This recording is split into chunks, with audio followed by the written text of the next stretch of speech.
राजा शिवछत्रपती महाराज की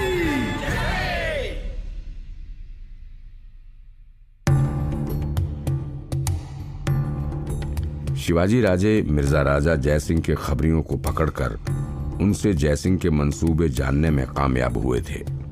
मिर्जा राजा के खबरियों के मुताबिक मिर्जा राजा मराठा साम्राज्य में भय फैलाने की कोशिश कर रहा है। शिवाजी राजे ने ये सारी जानकारी लेकर उन खबरियों को बाइज्जत बरी कर दिया और जयसिंह की तरकीब उल्टी पड़ गई। अब वो सारे खबरी जयसिंह के दुश्मन बन चुके हैं और शिवाजी राजे के मित्र।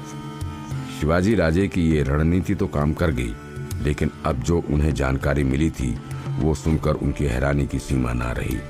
शिवाजी राजे अपनी माता को इस भय वाली खबर से मुक्त कर चैन की सांस ले ही रहे थे कि अचानक बहिर जी ने आकर एक भयानक खबर सुना दी, जिसका शिवाजी राजे को जरा सा भी अंदाजा ना था। क्या ये खबर सच्ची है बहिर जी? शिवाजी राजे ने चिंतित स्वर में पूछा। हाँ राजे, ये खबर बिल्कुल सच है। मेरे खबरियों ने खुद ये चीज देखी है और वहां से भयभीत होकर ये खबर मुझ तक पहुंचाई है, बहिर जी ने जवाब दिया। फिर तो हमारे पास वक्त बहुत कम है तैयारी का, शिवाजी राजे ने कहा। बहिर जी इस बात पर कुछ न बोले। वे जानते थे कि इतनी बड़ी मुसीबत से टक्कर लेने के लिए जो पर्याप्त अस्त्र शस्त्र चाहिए वो इस वक्त तो उनकी छावनी से दूर हैं। तभी शिवाजी राजे को सूरत से लूटे हुए धन की याद आई। अरे बहिर जी, फिरंगोजी को बुलाकर पूछो कि सूरत से लूटे हुए धन का क्या हिसाब है, कहाँ खर्चा हुआ है और लोगों तक कितना पहुंचा है। जी राजे, बहिर जी ने जवाब दिया और वो तुरंत फिरंगोजी से मिलने दौड़ पड़े। शिवाजी राजे इस खबर को झूठ मानना चाहते थे। वो एक पल के लिए आंगन में रखी कुर्सी पर बैठ गए और सोच विचार करने लगे। अगर हमला होता है तो फिर सबसे पहले राजगढ़ पर नहीं, पूना पर होगा। पूना फतेह करने के बाद वो सीधा आएगा राजगढ़ और कोंढाणा की ओर। एक ही वक्त में हमें 3 जगह को सुरक्षित रखना है। शिवाजी राजे खुद से बात कर रहे थे, तभी वहां जीजाबाई आ पहुंची। वो अपने बिस्तर से जबरदस्ती उठकर अपने बेटे की खबर जानने आ पहुंची। शिवबा, क्या बात है? बहिर जी क्या खबर लाए हैं? माँ साहब ने शिवाजी राजे के माथे पर हाथ रखते हुए पूछा। शिवाजी राजे को उम्मीद ना थी कि माँ साहब ऐसे उठकर आ जाएंगी। वो उनसे जितनी हो सके जानकारी छिपाना चाहते थे ताकि उनकी तबीयत पर कोई हानि ना पहुंचे। लेकिन जीजाबाई का दिल तो आखिर माँ का दिल था। माँ के दिल को जितना चाहे संभालने की कोशिश कर लो, पर वो तभी संभलता है जब उसकी औलाद सचमुच महफूज रहती है, चाहे फिर वो शिवाजी राजे हों या साक्षात भगवान कृष्ण। माँ साहब को देखकर शिवाजी राजे उनकी चिंता में उठ खड़े हुए। माँ, आप उठकर क्यों आई? आपकी तबीयत ठीक नहीं है, आप जाइए, वापस आराम कीजिए। बेटा परेशान हो तो माँ को कैसे आराम मिल सकता है? बता भी, क्या हुआ, क्या खबर आई है? जीजाबाई ने पूछा। शिवाजी राजे अपनी माँ को हरगिज ये बताना नहीं चाहते थे, लेकिन वो भी समझते थे कि अगर उनकी माँ को तसल्ली देनी है तो उनसे कोई बात छिपाई नहीं जा सकती। मिर्जा राजा जयसिंह हम पर हमला करने आ रहा है माँ, 80,000 की सेना लेकर। माँ साहब ये सुनकर दंग रह गई। 80,000? जीजाबाई से सांस निकल गई। बेटा, क्या हमारे पास इतनी सेना है? नहीं माँ, हमारे पास इतनी सेना नहीं है, शिवाजी राजे ने मायूसी से कहा। तो फिर कैसे निपटेंगे जयसिंह से? वो बेहद समझदार और चालाक सेनापति है, साथ ही वो मुगल नहीं राजपूत है। वो अगर हमारे साम्राज्य में भय फैलाने की तरकीबें सोच सकता है तो ना जाने 80,000 की सेना के साथ क्या क्या सोचेगा। जीजाबाई के स्वर में डर झलक रहा था, पर शिवाजी राजे से अपनी माँ की परेशानी देखी नहीं जा रही थी। आप चिंता ना करें माँ, जब तक आपका बेटा जिंदा है तब तक इस साम्राज्य को कोई छू नहीं सकता, शिवाजी राजे ने माँ साहब को आश्वासन देते हुए कहा। इसी बात को समर्थन देते हुए दूर से आ रहे फिरंगोजी ने जोर से कहा, और शिवाजी राजे के बाद भी ये मुहिम जारी रहेगी पूर्ण स्वराज तक, क्योंकि शिवाजी राजे केवल एक व्यक्ति या संस्था नहीं है। शिवाजी राजे एक सोच है, ऐसी सोच जो 5-10 वर्षों के लिए नहीं, सदियों तक अडिग और अमर रहेगी। शिवाजी राजे और जीजाबाई की नजर उनके पास आ रहे फिरंगोजी और बहिर जी पर पड़ी। साथ में माणकोजी और तानाजी भी थे। माँ साहब को हमारा प्रणाम। सबने जीजाबाई को प्रणाम किया। आयुष्मान भवा। माँ साहब ने सबको आशीर्वाद दिया। आपकी तबीयत कैसी है माँ साहब? तानाजी ने पूछा। इससे पहले कि माँ साहब कुछ बोलती, शिवाजी राजे बोले, मैं तो कब से कह रहा हूँ माँ साहब को इन्हें आराम करना चाहिए, पर यह है कि सुनती नहीं। कैसे सुनेगी राजे, आखिर वे भी तो शिवाजी राजे की माता हैं, अपनी ही सुनेंगे। तानाजी ने माहौल को जरा सा खुशनुमा करने की कोशिश करते हुए कहा। शिवाजी राजे ने तानाजी की तरफ तिरछी नजरों से देखा। तानाजी ने मुस्कुराकर इधर उधर देखना शुरू कर दिया। दोनों के बीच एक मीठा मजाक होने लगा। जीजाबाई ये देखकर हंस पड़ी और बोली, यकीन ही नहीं हो रहा है कि हम पर कोई मुसीबत आन पड़ी है। तुम लोगों के चेहरे देखकर तो यही लगता है कि इस मुसीबत से भी आसानी से निपट जाओगे। यही तो कमाल है शिवाजी राजे का। उनके प्रभाव और नेतृत्व में सब इतने महफूज रहते हैं कि जंग तो जैसे खेल हो। फिरंगोजी ने शिवाजी राजे के गुणगान गाते हुए कहा। अरे बस भी करो आप लोग, यहाँ मेरे कसीदे पढ़ने आए हैं या फिर कुछ काम की बात भी करेंगे? शिवाजी राजे ने बात को काटते हुए कहा।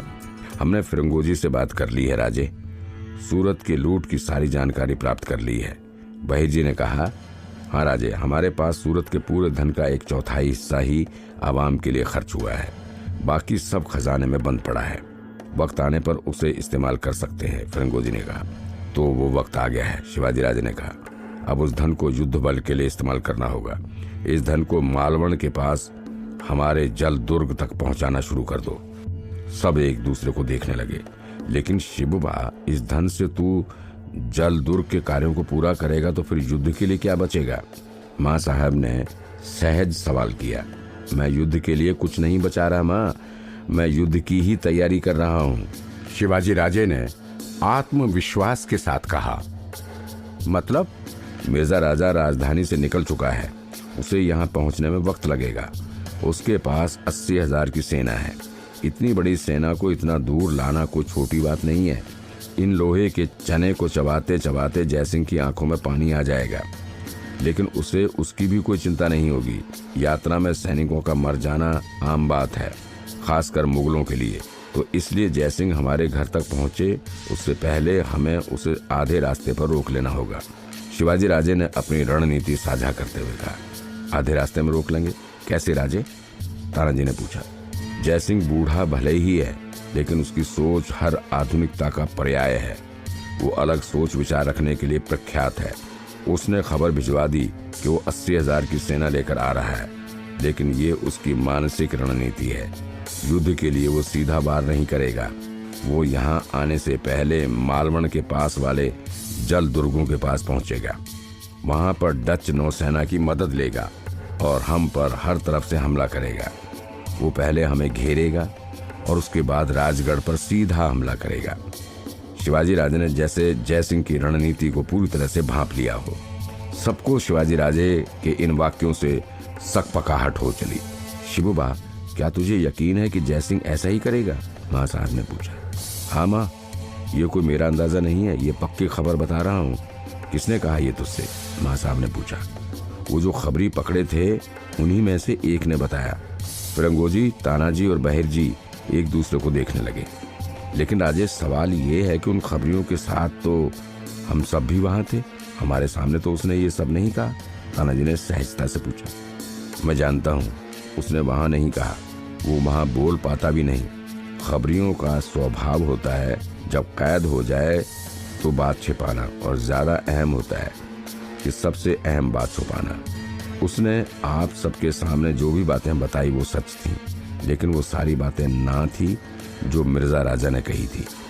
इसलिए तो मैंने उन्हें बरी कर दिया, अपना दोस्त बना लिया। जब वो कैदखाने से निकलकर लिबास बदलने के लिए गए थे, तब उस दुकानदार ने मुझे जाते समय ये सारी बातें बता दी थी। मुझे तो अपेक्षा भी ना थी कि वो कोई बात छिपा भी रहा है, लेकिन हमारी तरकीब काम कर गई। उसे ये विश्वास हो गया कि हम उसके लिए जिम्मेदारी उठाएंगे, और उसी विश्वास पर उसने अपने सुल्तान की सारी जानकारी हमें दे दी। शिवाजी राजे ने पूरी बात को उजागर करते हुए कहा। माँ साहब के चेहरे पर मुस्कान आ गई। वो शिवबा की ओर ऐसे देख रही थीं जैसे उनका सालों का गर्व फिर से उजागर हो गया हो। दो पल देखने लगे। उन्हें आश्चर्य हुआ। क्या हुआ माँ, आप ऐसे क्यों मुस्कुरा रही हैं? इसमें मैंने कुछ नहीं किया। ये तो मेरी किस्मत अच्छी थी कि उसने सामने से ये जानकारी दे दी, वरना हमने तो उससे कोई कीमत भी नहीं पूछी थी। वो ऐसे ही हमारा भरोसेमंद बन गया। विश्वास से बड़ा कोई मोल नहीं होता शिवबा, माँ साहब ने कहा। वो विश्वास ही है जो इंसान की कीमत भी बताता है और उसका मोल भी अदा करता है। मैं तुझे चाहे जितना धन दे दूं, लेकिन अगर तुझे मुझ पर विश्वास ही नहीं तो अगली बार भी तू धन लेते वक्त उस धन को गिनकर तसल्ली करेगा, जांचेगा। अगर तुझे मुझ पर विश्वास होता तो तू उस धन की तसल्ली कभी ना करता। मैं जो देती तू चुपचाप ले लेता। यही जादू है विश्वास नामक तत्व का। एक इंसान को दूसरे इंसान से अगर कोई चीज जोड़े रखती है तो वो है विश्वास। तूने उस खबरी का विश्वास जीत लिया तो वो तेरा हो गया, इसलिए उसने तुझसे कोई पैसा भी नहीं मांगा। मां साहब ने शिवाजी राजे की पूरी नीति का एक पल में आस्वाद कर दिया। साथ खड़ी मंडली को धन्यता महसूस हुई कि उन्होंने आज शिवाजी राजे के साथ साथ उनकी माता जीजाबाई से ज्ञान प्राप्त किया। शिवाजी राजे मां साहब को गले लग गए। जीजाबाई ने भी शिवाजी राजे को गले लगाकर फिर से कुछ कीमती पल आत्मसात किए। ये देखकर बहिर जी ने फिरंगोजी से कहा, हम सच में भाग्यवान हैं फिरंगो जी, हमें साक्षात राजे और माँ साहब के बीच के प्यार के दर्शन हो रहे हैं। रोज तो तस्वीर में कृष्ण और यशोदा का स्नेह देखकर शीश झुकाते थे, आज साक्षात वैसी ही तस्वीर जीवंत हो रही है। ये देखकर खुद को काफी सौभाग्यवान समझता हूँ। इतना कहकर बहिर जी अपने घुटनों के बल बैठ गए और शिवाजी और माँ साहब के सामने अपना शीश झुका दिया। तानाजी और फिरंगोजी ने ये देखा और उन्हें भी ये एहसास हुआ कि कहीं ना कहीं वो भी इस घटना को देखकर भाग्यवान हुए हैं। वो भी घुटनों के बल जाकर सिजदा कर देते हैं। शिवाजी राजे और माँ साहब ये देखकर अचरज में डूब गए। अरे ये क्या कर रहे हैं आप? शिवाजी राजे ने पूछा। कोई कुछ नहीं बोला। तभी वहां खड़े बाकी के पहरेदार भी चुपचाप सिजदा करने के लिए घुटनों के बल झुक गए। शिवाजी राजे ने सबको खड़ा किया। अब बस भी करो, मुझे इतने मान सम्मान की आदत नहीं। सम्मान देना ही है तो स्वराज को दो, हमारा स्वराज तो आप ही हैं राजे, तानाजी ने कहा। शिवाजी राजे की आंखों में एक चमक आ गई। वो प्रफुल्लित हो उठे और अपनी मुहिम को याद करते हुए बोले, चलिए अब कर्म की ओर बढ़ते हैं, मालवण जाने की तैयारियां कीजिए। शिवाजी राजे ने कहा। कब निकलना है राजे? फिरंगोजी ने पूछा। शिवाजी राजे ने कहा, अभी। शिवाजी राजे इतना कहकर माँ साहब को लेकर कमरे में चले गए। बाकी की मंडली तैयारियों के लिए निकल गई। शिवाजी राजे अपनी सेना के साथ मालवण की ओर जा रहे थे। सेना में उन्होंने वही सैनिक साथ रखे थे जो जल संसाधन कार्यों में काम आ सकें, जिनका प्रशिक्षण जल संसाधन में हो, ताकि जल दुर्ग बनाने और उसे पूरा करने के लिए कोई वक्त बर्बाद ना हो। साथ ही शिवाजी राजे ने सूरत से लूटा हुआ धन भी ले लिया था, ताकि वहां काम कर रहे मजदूरों को वहीं पर वेतन दे सकें। राजे, ये मजदूरों को वहीं पर वेतन देना जरूरी है। अक्सर हम जिले के मुखिया को वेतन पहुंचा देते हैं और ये सभी मजदूर अपने जिले के मुखिया से हर हफ्ते वेतन लेते हैं। तानाजी ने यात्रा के दौरान शिवाजी राजे से प्रश्न किया। दोनों अपने अपने घोड़े पर आगे बढ़ रहे थे। मेहनत करने के बाद किसी को सबसे ज्यादा कोई अपेक्षा होती है तो वो होती है अपनी मेहनत के योग्य वेतन की। उसे खाना नहीं दोगे तो भी चलेगा, पर अगर उसे मेहनत का पैसा नहीं मिला तो वो मायूस हो जाएगा, दूसरे दिन काम करने के लिए हिचकिचाएगा और उसका सारा असर उसके काम पर पड़ेगा। अब सोचो कि देश का हर इंसान इस तरह से मेहनत करके भी त्रस्त होता रहेगा तो आखिर में नुकसान देश का ही है, देश की प्रगति का है। किसी ने मेहनत कर ली तो फिर वेतन उसका हक बन जाता है, जिसे कोई नहीं छीन सकता, मैं भी नहीं, ईश्वर भी नहीं। तानाजी शिवाजी राजे की इस बात की गहराई को समझ गए। वो सोचने लगे कि शिवाजी राजे ऐसे ही थोड़ी लोगों के दिलों पर राज करते हैं। लोगों के दिलों पर राज करने के लिए लोगों के दिलों को जानना पड़ता है, उन तक पहुंचना पड़ता है। तानाजी को ज्ञान आत्मसात हुआ। वो चुपचाप शिवाजी राजे के पीछे पीछे चलते रहे। शिवाजी राजे जल दुर्ग तक पहुंच गए। जल दुर्ग के काम को देख शिवाजी राजे खुश हो गए। सामने वो देख रहे थे कि पानी की सतह पर 11 नाव खड़ी हैं, जैसे उनके मालिक का इंतजार कर रही हैं। चारों ओर परकोटा दिखाई देने लगा था। मालवण के समंदर पर शिवाजी राजे के जलपोत शान से खड़े थे। शिवाजी राजे ने सूर्य की तरफ देखा। वो पश्चिम की ओर जा चुका था। उनको लगा अब यही शुभ मुहूर्त है। वो जलपोत पर सवार होने के लिए आगे बढ़े, लेकिन तभी एक शख्स ने आकर उन्हें रोक लिया। आगे मत जाइए महाराज, आगे मत जाइए। शिवाजी राजे चौंक पड़े। लेकिन क्यों? शिवाजी राजे ने पूछा। आप अगर अपने जलपोत पर सवार हो भी गए तो भी आगे नहीं बढ़ पाएंगे, क्योंकि डच नौसेना को भनक लग गई है कि आप आ रहे हैं। वो पूरी सेना के साथ तैयार होगी। शिवाजी राजे सुनकर झटका खा गए। नए बने जलपोत को अगर कोई नुकसान हो जाता है तो जयसिंह को हराना मुश्किल हो जाएगा। शिवाजी गहरी सोच में पड़ गए। क्या शिवाजी राजे जलपोत पर सवार होंगे? क्या वो डच नौसेना की बात जानते हुए भी उस दिशा में जाएंगे? जानेंगे अगले एपिसोड में।